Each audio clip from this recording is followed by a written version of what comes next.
పదాలు దొరలకూడదు. నా జీవితంలో ఎప్పుడు దొరలలా అలాగా. 30 సంవత్సరాలైంది ఇక్కడికి వచ్చి నేను.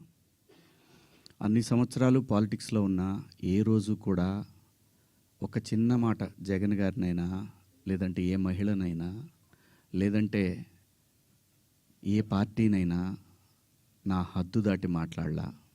అలాంటిది మరి భగవంతుడు ఎందుకో అలా దొర్లిపోయింది. నాకు కాన్షియస్ ఎలా మిస్ అయింది అనేది చాలా బాధపడ్డాను. నాకు తెలుసు బయటికి రాగానే గెస్ట్తో అన్నా, అబ్బాయి దొర్లేసానని అన్నా.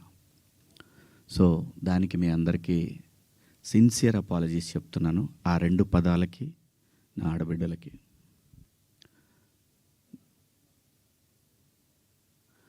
ఇక నేను ఇచ్చిన స్టేట్మెంట్కి మాత్రం కట్టుబడే ఉన్నాను. దాంట్లో ఎవరికి భయపడేదే లేదు. ఆ 2 పదాలు మాత్రం unparliamentary. From my soul I regret. అవి మాట్లాడటం తప్పు. Apologies very clear. ఇక మా దండోరా సినిమా గురించి మాట్లాడుతాం. దాని తర్వాత మీరు ఎవరు అడగాలనుకుని అడగచ్చు. ఎందుకంటే 2 రోజుల నుంచి దాదాపు 36 అవర్స్ అయింది నేను పడుకొని. 2 రోజుల నుంచి నేను ఈ ప్రమోషన్స్లో నేను పార్టిసిపేట్ చేయలేకపోయాను. ఓ ప్రొడ్యూసర్ నమ్మి మన మీద సినిమా ఇచ్చి ఖర్చు పెట్టాడు, రాలేకపోయాను. అంటే నాలోనే అంతర్మదనం, ఎందుకు ఇలా జరిగింది. అన్ని సంవత్సరాలు పాలిటిక్స్లో మాట్లాడినా ఎప్పుడు తప్పు మాట్లాడాను నేను, ఎందుకు ఇలా జరిగింది, ఏమైంది అని అనిపించింది.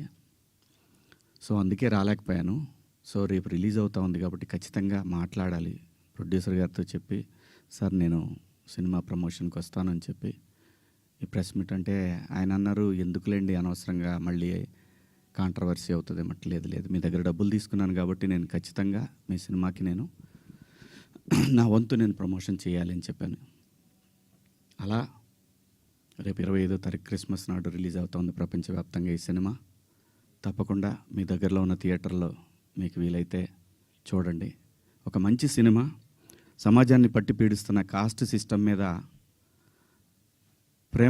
ప్రేమ పట్ల ఉన్న వ్యతిరేకత తరతరాలుగా నడుస్తున్నా కూడా భవిష్యత్తులో కూడా నడుస్తుంది. ఆ వ్యతిరేకత కుటుంబాల నుంచి వాటిని గాఢంగా గట్టిగా స్పృశించింది ఈ కథ. అలాగే అసమానతలు, ఈ మనుషులు ఉన్నంత వరకు ఉంటాయి అసమానతలు. ఎన్నోసార్లు చెప్పే ఉంటారు, అయినా మనుషులు మారతారేమో అనే ఆశతోటి పని చేసుకుంటా పోవాలి, నెక్స్ట్ తరాలకి అందించి మనం వెళ్ళిపోవాలి. అలా చేసిన సినిమా ఇది. అలాంటి ఒక మంచి కథతో కొన్ని యథార్థ సంఘటనలతో బేస్ చేసి చేసిన సినిమా. ఈ సినిమాకి పనిచేసిన ఆర్టిస్టులు అందరూ కూడా చాలా గొప్పగా చేశారు, చెప్పాను మొన్న. అలాగే ఈ సినిమాకి పనిచేసిన మ్యూజిక్ డైరెక్టర్ కానివ్వండి, ఆర్ట్ డైరెక్టర్ కానివ్వండి, ప్రతి ఒక్కళ్ళు కూడా నేటివిటీని ఆ 1998,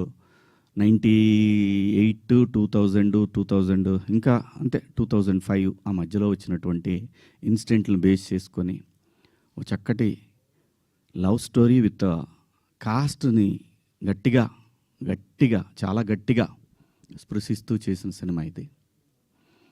సో దగ్గరలో ఉన్న థియేటర్లో మీరందరూ వెళ్ళి చూడండి. పండగే కాబట్టి అందరూ వెళ్ళి చూస్తారని ఆశిస్తూ, ఒక మంచి సినిమాని, ఒక మంచి పాత్ర నాకు ఇచ్చినందుకు నిర్మాతకు, అలాగే దర్శకుడికి అందరికీ పేరు పేరున నా ధన్యవాదాలు.